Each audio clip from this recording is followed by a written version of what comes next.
Bismillahirrahmanirrahim. Assalamualaikum warahmatullahi wabarakatuh. Alhamdulillahi rabbil alamin wa bihi nasta'in ala umur dunya waddin. Wassalatu wassalamu ala asrafil anbiya'i wal mursalin wa ala alihi wa ashabihi wattabi'in wa man tabi'ahum bi ihsanin ila yaumiddin, amma ba'd. Faqad qala Allah Ta'ala fi kitabihil karim, a'udzu billahi minasy syaithanir rajim. Ya ayyuhalladzina amanu taqullaha haqqa tuqatih wa la tamutunna illa wa antum muslimun. Wa qala ta'ala fi ayatil ukhra, fa'lam annahu la ilaha illallah wastaghfir li dhanbika walil mu'minina wal mu'minat. Wa qala Rasulullah sallallahu alaihi wasallam, man mata wa huwa ya'lamu annahu la ilaha illallah dakhala al-jannah. Atau kama qala Rasul sallallahu alaihi wasallam Nabiyul Karim. Bapak-bapak, ibu-ibu, tuan-tuan, puan-puan sekalian yang dirahmati Allah. Maka seperti mana disampaikan oleh beliau, ciri yang keempat adalah munculnya firqah-firqah. Munculnya berbagai macam sempalan-sempalan, serpihan-serpihan. Serpihan-serpihan daripada umat Islam. Dengan aliran ini, aliran itu. Semuanya kembali kepada Quran dan Sunnah. Semuanya berusaha untuk mengikuti Islam, yang dikatakan Ahlus Sunnah wal Jamaah. Tapi berhubung perkara-perkara yang bersifat cawangan-cawangan, bersifat cabang-cabang, bukan bersifat usul sekalipun, kadang sibuk, bincang, berbalah di antara mereka, tak selesai-selesai. Padahal Allah Subhanahu wa taala mengingatkan kita, walau sya'allahu la ja'alakum ummatan wahidah. Kalau saja Allah SWT menghendaki, akan menjadikan kalian sebagai satu umat. Dan dulu pada masa pertama Allah SWT ciptakan Adam alaihissalam dengan anak keturunannya. Dalam satu riwayat sebagaimana diriwayatkan oleh Ibnu Abbas radhiyallahu an, sehingga masa kepada Nabi Nuh adalah umat yang satu berada di atas jalan kebenaran, yaitu jalan Islam. Seperti mana firman Allah SWT, kanan nasu ummatan wahidah. Sesungguhnya dahulu kala umat manusia tidak ada umat yang satu. Yang disebut oleh Ibnu Abbas sebagaimana satu itu alal haq. Di mana alal haq berarti dinul haq. Afa ghaira dinillahi, di atas jalan Allah SWT, itu agama Islam. Inna dina indallahil Islam. Di dalam surah Ali Imran ayat yang ke-19. Tapi hari ini disebabkan oleh satu perkara, bukan nak bersembang, bukan nak saling nasihat menasihati, padahal ad-dinun nasihat, agama ini adalah nasihat. Tapi lebih suka berbalah. Satu ustaz cakap, kemudian memperlekehkan ustaz yang lain. Begitu seterusnya. Bahkan tuan-tuan, realiti yang berlaku.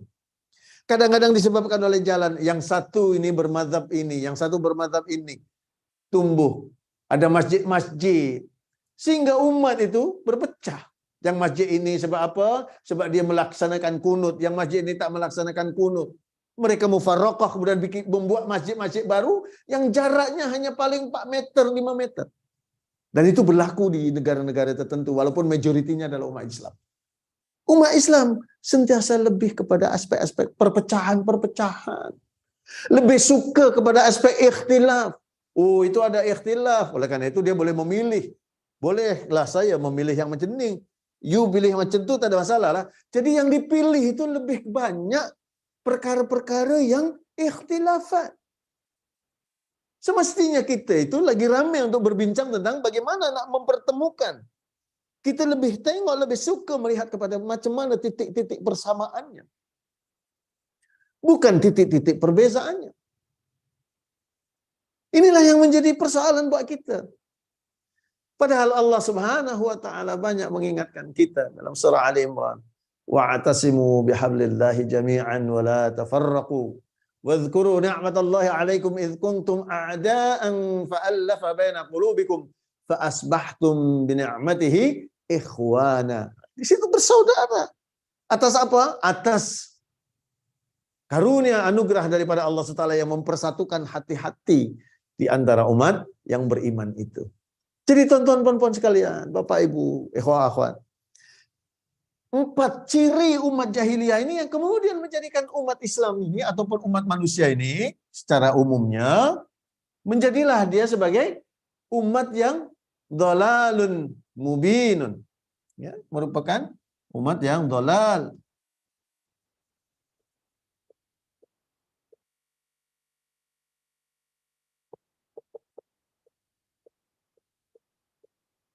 Umat yang tersesat. Sebab kalau umat sudah jahal, rendah diri, tak memiliki wibawa, lemah, kemudian berpecah, menjadilah umat Islam ini umat yang mudah untuk disesatkan, umat yang mudah untuk dicerai-beraikan, umat yang mudah untuk ditindas, mudah untuk diajak, naudzubillah min dzalik, diajak oleh syaitan untuk pergi ke neraka, naudzubillah min dzalik. Jadi tonton pon sekalian yang dirahmati Allah. Kenapa kita perlu tarbiyah? Kita perlu pendidikan, sebab dengan adanya ilmu kita akan menghilangkan kejahilan. Dengan adanya ilmu kita perlahan-lahan, sebab ilmu pun berperingkat-peringkat. Seperti mana iman juga berperingkat-peringkat, hidayah pula berperingkat-peringkat. Iman berperingkat-peringkat sebagaimana diingatkan oleh Allah Subhanahu wa taala. Innamal mu'minuna alladzina idza dzukirallahu wajilat qulubuhum wa idza tuliyat 'alaihim zadathum imana wa 'ala rabbihim yatawakkalun. Yang artinya, sesungguhnya hanyalah orang-orang yang beriman itu ketika disebutkan asma Allah gemetar hati mereka. Ketika dibacakan ayat-ayat Allah bertambah-tambah imannya. Kalimat bertambah-tambah iman memberi gambaran iman itu bertingkat-tingkat. Hidayah pun macam itu. Di dalam surah Al-Kahfi ketika Allah mengingatkan kepada baginda Rasulullah SAW untuk menjawab pertanyaan yang pernah disampaikan oleh orang-orang Quraisy atas nasihat daripada orang-orang Yahudi tentang Ashabul Kahfi, Allah mengingatkan, innahum fityatun amanu bi rabbihim wazidnahum huda.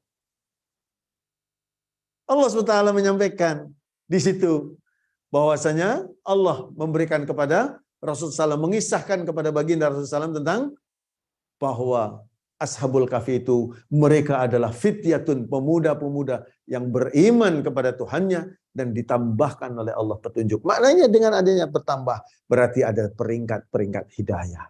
Inilah perlunya kita tarbiyah. Sehingga tarbiyah itu bukan hanya memberikan ilmu kepada pikiran kita yang ada di kepala ini, sebagai mohon maaf, otak kita yang ada di kepala. Tetapi akal yang juga ada di dalam hati. Sebab hati itu dipakai untuk memahami ilmu. Seperti mana juga di dalam Al-Quran Allah sebutkan.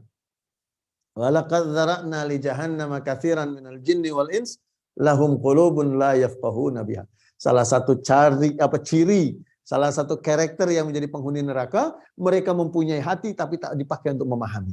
Artinya hati itu tempat pemahaman. Hati adalah bahagian daripada akal.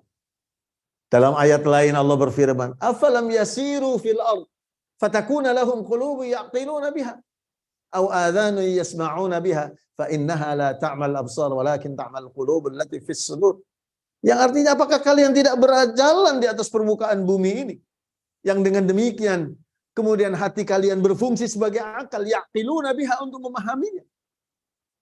Jadi, tuan-tuan sekalian, tarbiyah itu bukan hanya untuk berhubung kait dengan kehausan yang ada berhubungan dengan pengetahuan sahaja, tapi kehausan mengenai santapan ruhiyah, mengenai bekalan-bekalan kepada ruh, bekalan-bekalan kepada hati, bekalan-bekalan kepada jiwa. Inilah aspek tarbiyah. Oleh karena itu Rasulullah SAW ketika selepas diberikan ayat tentang Iqra bismi rabbikal ladzi khalaq, Rasul SAW dibekalkan untuk mentarbiyah para sahabat dengan qiyamul lail. Sebab apa? Sebab nak mentarbiyah supaya hatinya ini memiliki kekuatan. Bayangkan tuan-tuan sekalian yang dirahmati Allah, dalam qiyamul lail itu sampai kaki-kaki mereka bengkak. Baginda Rasulullah SAW sampai kaki-kakinya bengkak, para sahabat pun demikian karena diwajibkan qiyamul lail tahun pertama. Bengkak-bengkak kaki itu sehingga tidak dirasa sebagai sebuah halangan untuk melaksanakan qiyamul lail dalam rangka untuk beribadah kepada Allah. Artinya sakit physically, boleh diatasi dengan semangat yang ada di batin. Ruhnya kuat. Ini adalah bahagian daripada bentuk hasil tarbiyah itu. Lahir umat yang kukuh. Bukan umat yang dhalalun mubin.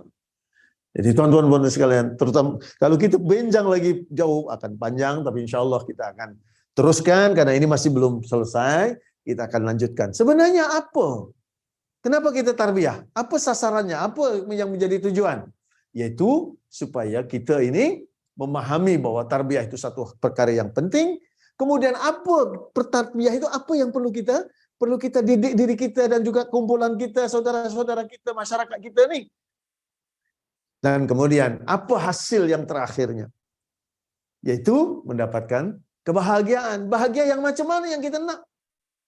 Kebahagiaan berkaitan dengan persoalan, kebahagiaan dunia dan akhirat, sehingga dengan demikian menjadikan umat Islam ini sebagai umat yang terbaik.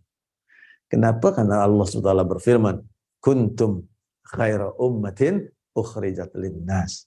Bahkan Rasul SAW menyampaikan, innakum tuwaffawna sab'ina ummatan antum khairuha wa akramuha 'ala Allah. Rasul SAW menyampaikan, sesungguhnya kalian itu adalah menyempurnakan sab'ina ummatan, 70 umat.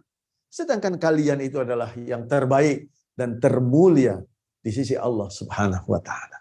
Inilah yang kita nak tuju dengan tarbiyah itu, supaya dengan demikian umat kita nanti memiliki satu kekuatan yang besar, kekuatan iman, kekuatan ilmu, kekuatan persaudaraan, kekuatan di dalam implementasi ekonomi dan seterusnya. Sehingga dengan demikian umat Islam ini akan menjadi peneraju bagi lahirnya tamadun yang lebih baik menjelang kiamat nanti. Wallahu a'lam. Jangan lupa sentiasa terus bersama kita share, saling ingat mengingatkan, saling nasihat menasihatkan, saling memberikan pengisian-pengisian di antara kita supaya umat Islam ini jadi umat yang terbaik insyaallah. Mohon maaf lahir dan batin kalau sekiranya ada perkara-perkara yang kurang sesuai, yang sempurna hanyalah Allah SWT. Sedangkan saya ini hanya diberikan seberapa yang Allah kehendaki. Kita al-faqir ilallah. Aqulu qouli hadza astaghfirullah li wa lakum billahi taufiq wal hidayah. Assalamualaikum warahmatullahi wabarakatuh.